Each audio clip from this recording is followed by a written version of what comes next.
விளையிற பூமியடா விவசாயத்தை பொறுப்பா கவனிச்சு சீரோவடா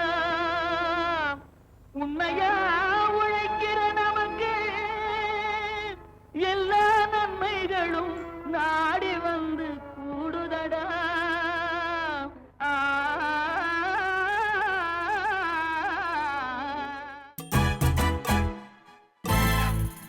தொடரும் வேளாண் செய்திகளில் இனி ஆலோசனை நேரம். கரூர் மாவட்ட வேளாண் அறிவியல் நிலையத்தின் செயல்பாடுகளில் இன்று நாம் காண்பது பண்ணை சார்ந்த விவசாய கண்டுபிடிப்புகள். இவற்றினை பற்றி விளக்குகிறார் திருமதி பி. தமிழ்ச்செல்வி. பண்ணை சார்ந்த விவசாயிகளின் கண்டுபிடிப்புகள் அதை பற்றின உங்களுக்கு விளக்கம் கொடுக்கலான்னு இருக்கேன். அதாவது எங்களுடைய வேளாண் அறிவியல் மையத்தின் மூலமாக பண்ணை சார்ந்த கண்டுபிடிப்புகள் குறித்து ஒரு நாள் நிகழ்ச்சி நம்ம கரூர் மாவட்டத்துக்குரிய விவசாயிகளுக்காக நாங்கள் நடத்தியிருந்தோம். இது எதுக்காக இந்த நிகழ்ச்சி நடத்துகிறோம், இதனுடைய முக்கியத்துவம் என்ன அப்படின்னு நான் உங்களுக்கு விளக்கம் கொடுக்குறேன். அதாவது எப்பயுமே எந்த ஒரு கண்டுபிடிப்புமே விஞ்ஞானிகள் கண்டுபிடிச்சிட்டு இருக்காங்க. அது நம்ம விவசாயிகளுக்கு பயனுள்ளதாக இருக்குது. ஆனால் பார்த்தீங்கன்னா அந்த கண்டுபிடிப்புகளை முழுதாக விவசாயிகளால் பயன்படுத்தி கொள்ள முடியறதில்ல. ஏன்னா ஒவ்வொரு சூழ்நிலையிலையும் ஒவ்வொரு இடத்துக்கு ஏற்ற மாதிரி அந்த கண்டுபிடிப்புகளை சில மாறுதல்கள் இருக்கு. அந்த மாறுதல்களை விவசாயிகளே தான் பண்ணிடுறாங்க. ஒரு உதாரணத்துக்கு சொன்னோம்னா, நம்ம நெல் பயிரில் திருந்திய நெல் சாகுபடியில் கோனோ கலைக்கருவி அப்படிங்கிறது எல்லாருக்குமே தெரிஞ்ச ஒரு விஷயம். அந்த கோனோ கலைக்கருவி பயன்பாட்டில் பார்த்தீங்கன்னா நிறைய பிரச்சனைகள் இருந்து வந்தது. முதல்ல கோனோ கலைக்கருவி விவசாயிகிட்ட கொடுத்தப்ப விவசாயிகள் அதை பயன்படுத்திட்டு இது பயன்படுத்த மிக கடினமாக இருக்கு, பயன்படுத்தும் போது தோள்பட்டை வலிக்குது, அடுத்த கண்டுபிடிப்பு கொடுக்கும் பொழுது இல்லை இது சேத்துல மாட்டிக்குது அப்படின்னு சொல்லி ஒவ்வொரு தடவையும் அதை திருத்தி அமைக்கப்பட்ட கோனோ கலைக்கருவிகளை விவசாயிகளுக்கு கொடுக்கும் பொழுது அதில் இருக்க பிரச்சனைகளை விவசாயிகளே களைந்துட்டார்கள். அதாவது அதை அவர்களுக்கு ஏற்ற மாதிரி மாற்றி வடிவமைத்து கொண்டார்கள். இப்போ இதில் என்ன ஒரு விஷயம் இருக்குன்னு பார்த்தீங்கன்னா, விஞ்ஞானிகள் கண்டுபிடித்த கண்டுபிடிப்புகளில் மட்டும் திருத்தி அமைத்தல் இல்லாமல் புதிய கண்டுபிடிப்புகளையும் பல்வேறு இடத்துல பல்வேறு விவசாயிகள் செஞ்சுட்டு இருக்காங்க. ஆனால் அது உலகத்துக்கு மற்ற விவசாயிகளுக்கோ தெரிய வரதில்லை. அந்த மாதிரி கண்டுபிடிப்புகளை கண்டுபிடித்த விவசாயிகளை கரூர் மாவட்டத்துக்கு மட்டுமல்ல தமிழ்நாடு முழுக்க எல்லா விவசாயிகளுக்கும் தெரியப்படுத்தணுன்றதுக்காக அந்த ஒரு நோக்கத்துக்காக தான் நாங்கள் இந்த பண்ணை சார்ந்த கண்டுபிடிப்புகள் நிகழ்ச்சியை நாங்கள் நடத்தினோம். இந்த பண்ணை சார்ந்த கண்டுபிடிப்புகளில் பார்த்தீங்கன்னா எங்களுடைய கரூர் மாவட்டத்தின் குளித்தலை வட்டத்தின் குமாரமங்கலம் கிராமத்தை சார்ந்த திரு துரைசாமி அவர்கள் நமக்கு கலைக்கருவி பல்ராம் வீடர்னு சொல்லுவாங்க, பல்ராம் கலைக்கருவி அப்படின்ற ஒரு புதிய கருவியை அவருடைய சொந்த முயற்சியால் அவர் கண்டுபிடிச்சிருக்காரு. அதாவது பார்த்தீங்கன்னா இந்த கலைக்கருவி வரிசையாக நடப்பட்ட பயிர்களில் களை எடுக்கிறதுக்கு மிகவும் எளிமையாக இருக்குது, பெண்களும் பயன்படுத்தி கொள்றதுக்கு உபயோகமாக இருந்தது.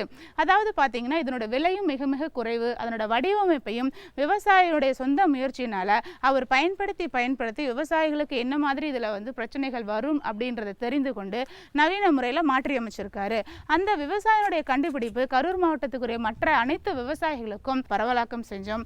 எதுக்காக சொல்ல வரோம்னா, திரு துரைசாமி மட்டும் கிடையாது, நிறைய இடங்களில் நிறைய கிராமங்களில் இருக்க விவசாயிகள் புதிய புதிய கருவிகளை கண்டுபிடிச்சிக்கிட்டு தான் இருக்காங்க. ஆனால் அது வெளி உலகத்துக்கு தெரியறது இல்லை. அந்த மாதிரி இருக்கிற விவசாயிகளுடைய கண்டுபிடிப்புகளை, அதாவது இயந்திரத்தில் மட்டும் கிடையாது, தொழில்நுட்பத்திலையும் விவசாயிகளுடைய கண்டுபிடிப்புகளை மற்ற விவசாயிகளுக்கோ மற்ற வெளி உலகத்துக்கும் கொண்டு வரணும் அப்படின்ற அந்த ஒரு நிகழ்ச்சி தான் பண்ணை சார்ந்த கண்டுபிடிப்புகள். இதில் பார்த்தீங்கன்னா மொத்தம் ஒரு 5 விவசாயிகளுக்கும் மேற்பட்டவருடைய கண்டுபிடிப்புகளை நாங்கள் அன்னைக்கு பரவலாக்கம் செஞ்சோம். திரு பிச்சை அப்படின்ற விவசாயி பார்த்தீங்கன்னா நமது கரூர் மாவட்டத்தின் கடவுர் வட்டாரத்தின் தேவரமலை சித்தப்பட்டி கிராமத்தில் இருக்காரு. பொதுவாக எங்களுடைய கடவுர் வட்டம் மிக மிக வறட்சியான ஒரு பகுதியாக இருந்தது. அங்கே இருக்க விவசாயிகளுக்கு திரு பிச்சை அவர்கள் இயற்கை முறையில், அதாவது சொல்லுவாங்க அங்கக முறையில்னு சொல்லிட்டு, இயற்கை முறையில் எவ்வாறு பூச்சி நோய் தாக்குதல் வந்தால் அதை கட்டுப்படுத்தணும் அப்படின்றதுக்கு அவருடைய சொந்த முயற்சியாலும் அவருடைய அனுபவத்தினாலும் சில இதை கண்டுபிடிச்சிருந்தார். அதாவது பூச்சி தாக்குதலுக்கு இந்த மாதிரி இந்த இதை நம்ம தெளிப்பதன் மூலமாக இயற்கை முறையில் கட்டுப்படுத்தலாம், இதுக்கு எந்த செலவும் செய்ய தேவையில்லை, வெளியிலேருந்து ஒரு செயற்கையான மருந்தை வாங்கி தெளிக்கணும்னு அவசியம் இல்லை அப்படின்பதை அன்னைக்கு அந்த விவசாயி எல்லாருக்கும் எடுத்துரைத்தாரு. இதை எதுக்கு சொல்ல வரேன்னு சொன்னோம்னா, நிறைய விவசாயிகளோட கண்டுபிடிப்புகள் நமக்கு தெரியாமல் இருக்கும்.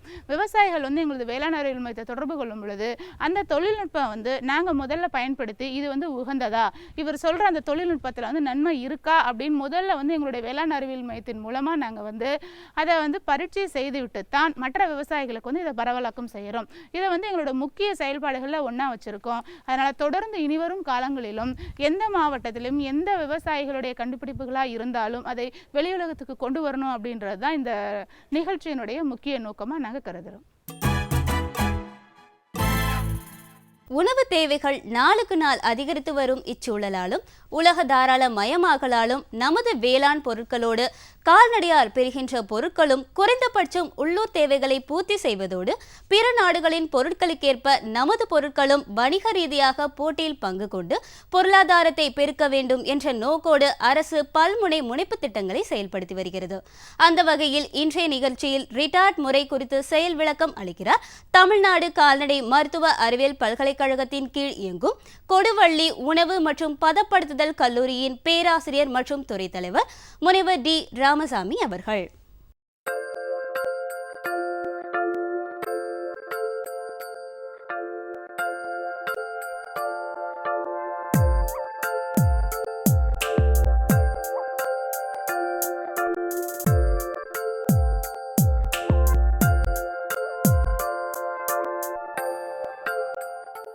ரிட்டார்ட் முறையில் பாலை எப்படி பதப்படுத்தலாங்கிறத பற்றி இப்போ பார்க்கலாம். முதல்ல பாலை எடுத்துக்கணும். பாலை எடுத்துட்டு நல்லா வடிகட்டிக்கணும். வடிகட்டினதுக்கப்புறம் அந்த பாலை வந்து குக்கரில் வச்சு பொங்குற வரையும் சூடு பண்ணி ஆற வச்சுக்கணும். ஆற வச்சதுக்கப்புறம் இதில் வந்து முதல்ல கேரட் சாறை சேர்க்கணும். கேரட் சாறு எவ்வளோ சேர்க்கணும்? 1 லிட்டர் பாலுக்கு 100 கிராம் கேரட் எடுத்துக்கணும். 100 கிராம் கேரட்டை வந்து வாங்கி அதில் சாறு எடுத்துட்டோம்னா 50 மில்லி கேரட் சாறு கிடைக்கும். இதை வந்து வடிகட்டிட்டு பாலில் சேர்க்கணும். அதுக்கு பிறகு இதில் 1 லிட்டர் பாலில் 100 கிராம் சர்க்கரை சேர்க்கணும். அந்த சர்க்கரையை சேர்த்ததுக்கப்புறம் 5 ஏலக்காய் எடுத்துக்கணும். அந்த 5 ஏலக்காயும் கொஞ்சோண்டு சர்க்கரை எடுத்து மிக்சியில் போட்டு அடிச்சுக்கிட்டு அதுக்கப்புறம் சேர்க்கணும். நம்ம டைரெக்டாக நச்சு போட்டோம்னா அதில் உள்ள வாசனையெல்லாம் போயிடுது. நம்ம சர்க்கரையில் சேர்த்து இடித்து போடுற போது அந்த வாசனையெல்லாம் சர்க்கரைக்குள்ளே இருக்குது. அதனால் கொஞ்சம் ஏலக்காய் போட்டோம்னாவே போதுமானது. இப்போ வந்து பால், கேரட் சாறு, சர்க்கரை, ஏலக்காய் இது எல்லாம் கலந்ததை வடிகட்டிக்கணும். வடிகட்டினதுக்கு அப்புறம் இதை வந்து பாட்டில்களில் ஊற்றணும். பாட்டில்களில் ஊற்றி இதை வந்து சோடா பாட்டில் கார்க்கில் வச்சு மூடணும். மூடினதுக்கப்புறம் நம்ம சின்ன லெவலில் செய்கிறோம் அப்படின்னு சொன்னால் நம்ம வீட்டிலே பண்ணுற இதுன்னா ஒரு குக்கரில் வந்து ஒரு 5 பாட்டில் 6 பாட்டில் வைக்கலாம். பெரிய 20 லிட்டர் குக்கர்லன்னா 20 பாட்டில் வைக்கலாம். 20 பாட்டில்களையும் அந்த குக்கருக்குள்ளே வச்சிடணும். முதல்ல கொஞ்சம் தண்ணி வச்சுக்கணும். அதுக்கப்புறம் மூடியை போட்டு மூடி ஸ்டவ்வை பற்ற வச்சு விட்டுறோம். பற்ற வச்ச உடனே ஆவி வருது. ஆவி வந்த உடனே வெயிட்டு போடுறோம். வெயிட்டு போட்டு விசில் வந்ததுக்கப்புறம் 20 நிமிஷம் அப்படியே வச்சுக்கணும். அந்த 20 நிமிஷம் இருக்கிறது சிம்மில் வச்சுக்கிட்டோம்னா போதும். 20 நிமிஷம் கழித்து அப்படியே எடுத்து வச்சிடணும். எடுத்து வச்சிட்டோம்னா ஆவியெல்லாம் அடங்கி போயிடும். அதுக்கப்புறம் வெளியில் எடுத்து வச்சுக்கலாம். இது வந்து சின்ன முறையில் பண்ணுறது. இந்த மாதிரி பண்ணுற போது கொஞ்சம் வந்து அந்த பாக்டீரியாக்கள்லாம் சாகாமல் இருக்குதுன்னு சொல்கிறாங்க. ஏன்னா அந்த 110 120 டிகிரி சென்டிகிரேடு சூடு பண்ணுற போது அதை கொஞ்சம் கொஞ்சமாக தான் கூல் பண்ணுறோம். உடனே கூல் பண்ண முடியல, உடனே குளிர வைக்க முடியல. ஆனால் ரிட்டார்ட் முறையில் பார்த்தோம்னா உடனே குளிர வைக்கலாம். அதுக்கு என்ன பண்ணணும்னா இந்த பாட்டில்களை ரிட்டார்ட் மிஷினுக்குள்ளே வைக்கணும். இந்த கேரட்டு தயாரிக்கப்பட்ட பாலை பாட்டிலே நிரப்பலாம். இல்லை டின்னில் போட்டு டின் சீலிங் மிஷின் தனியாக வச்சுக்கணும், அதில் சீல் பண்ணிக்கலாம். இல்லைன்னா ரிட்டார்ட் பவுச், ரிட்டார்ட் பையில் போட்டு அதுக்குள்ளே பையில் போட்டு அதை சீல் பண்ணி வச்சுக்கலாம்.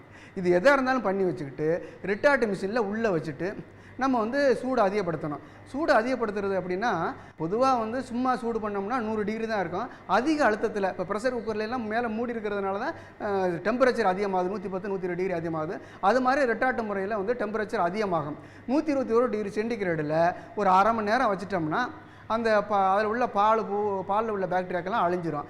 அதுக்கப்புறம் அது மறுபடியும் வளராமல் இருக்கிறக்காண்டி உடனே அதை வந்து கூல் பண்ணணும். 30 டிகிரி சென்டிகிரேடுக்கு தண்ணியை விட்டு கூல் பண்ணணும். கூல் பண்ணதுக்கு அப்புறம் அந்த பாட்டில் இல்லை டின்னு இல்லை பவுச் எதாக இருந்தாலும் வெளியே எடுத்து வச்சு லேபிள் போட்டுக்கலாம். இந்த மாதிரி போட்டு வச்சிட்டோம்னா குறைஞ்சது 6 மாதம் கெடாமல் வெளியிலே இருக்கலாம். இதை வந்து மறுபடியும் நம்ம ஃப்ரிட்ஜுக்குள்ளே வச்சுக்க வேண்டியதில்லை, வெளியிலே வச்சு சாப்பிட்டுக்கலாம். இந்த பாட்டில் பண்ணுறது ரொம்ப எளிமையானது. ஒரு பாட்டில் வந்து 3 ரூபா அந்த செலவாகிறன்றது. அதே இது இந்த டின்னுகளில் செய்வதென்றால் மிகவும் கவர்ச்சியாக இருக்கும், நன்றாக இருக்கும். ஆனால் இதனுடைய விலை அதிகம். இது ஒருடைய டின்னுடைய விலை வந்து 7 ரூபாய் ஆகின்றது. இன்னும் இதனுடைய பாட்டிலாக இருந்தாலும் டின்னாக இருந்தாலும் வெயிட் அதிகமாக இருக்கும்.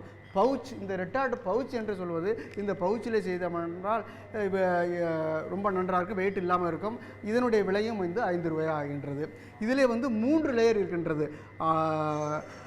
அலுமினியம் பாயில், பாலிஎத்திலீன், பாலிப்ரொபைலின், இது 3 லேயர் இருக்கிறதுனால் இந்த எவ்வளவு சூடு செய்தாலும் கெடுவதில்லை. நீங்கள் நினைக்கலாம் இந்த பாட்டிலோ டின்னோ இதில் உள்ளே வைத்து எடுக்கும் பொழுது உடையுமா என்று அந்த கரெக்ட் டெம்பரேச்சர் அதை ப்ரெஷர் வச்சு மெயின்டைன் பண்ணுறது உடனே திறக்காமல் இருந்தால் எதுவும் உடையிறதுக்கு வாய்ப்பில்லை.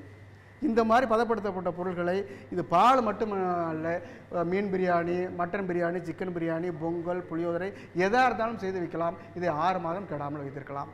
இந்த டெக்னாலஜி ரிட்டார்டு டெக்னாலஜி 1992 அமெரிக்க இராணுவத்திற்காக அறிமுகப்படுத்தப்பட்டது. இப்பொழுது பொதுமக்களுக்காகவும் இது பயன்பாட்டில் வருகின்றது. இது வீட்டிலே தங்கி இருக்கின்ற முதியோர்கள், வேலைக்கு செல்கின்ற இளைஞர்கள், வேலைக்கு செல்கின்ற கணவன் மனைவார்கள் அவர்களுக்கெல்லாம் இந்த ரெட்டாட்டு முறையில் செய்யப்பட்ட உணவுப் பொருள் மிகவும் பயனுள்ளதாக இருக்கும். நிகழ்ச்சியில் அமைந்த அனைத்து பகுதிகளும் உங்களுக்கு பயனுள்ளதாக அமைந்திருக்கும் என நம்புகிறோம். இந்நிகழ்ச்சி பற்றிய உங்களின் கருத்துக்களும் ஆலோசனைகளும் வரவேற்கப்படுகின்றன.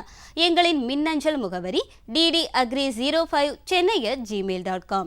மீண்டும் நாளைய பொன் விளையும் பூமி நிகழ்ச்சியில் சந்திப்போம். நன்றி, வணக்கம்.